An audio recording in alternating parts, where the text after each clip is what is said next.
بسم الله الرحمن الرحيم وهرين إلهي بقى مهدله إنه صورة جديدة ما أنتهينا من حارونتان حركة كشرنا كنت على جوليد هوتيل كسورجيت كبرار هوتيل وحارونتي صدحات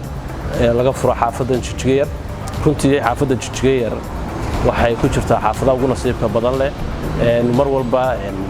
adeegyada u balaadhno jecel lahayna inay si hagar la'aan u wada gaaraan kulley ujeedooyinka ugu waaweyn ee company-gu u asaasan yahayna waxa weeyaan raaligelinta macmiilka iyo in laga xaqabtiro baahiyahooga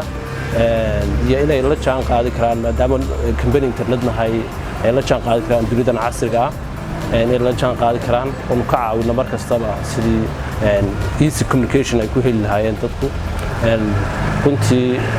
waxaan mar labaad iyo mar saddexaad ba u mahadnaqaynaa macaamiisha company-ga oo iyaga la'aantood company-gu wuxuuna mar walba isballaarintan iyo korniinka intaa leeg iyo muddada kooban awna heleen sidoo kale waxaan u mahadnaqayaa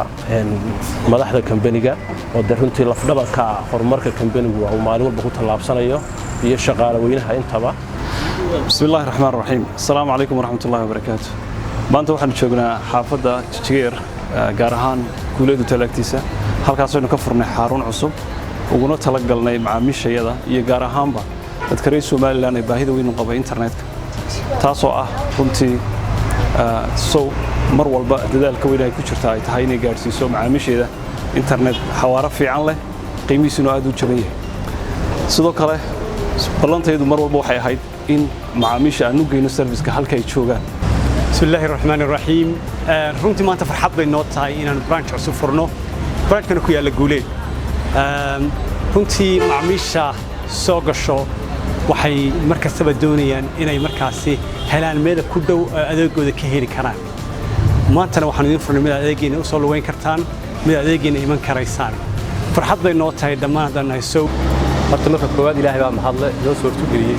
inaan branch kale cusub sameysano insha Allah hadaan la shirkadda soo anoo ku hadlay magaca shirkadda soo khaasatan branch manager-ka xafiiskan waxaan ogeysiinaynaa bulshooyinka reer Hargeysa khaasatan xaafadda Jigjigeer badda cas Ibrahim Khadbuur dhammaan in xarun cusub la idaga furay branchka cusub ee ku yaala hotel Guuleed ka soo horjeedka Barar Hotel dhammaan aad ka heli doontaan adeegyada shirkadda haday noqoto fiber optic xariga toosa wireless-ka ateenkii router-kii wifi-gii dhammaan balaanado dheer ka heli doontaan sidoo kale xafiiska waxa jooga dad karti iyo hufnaan leh oo shaqada si fiican u garanaya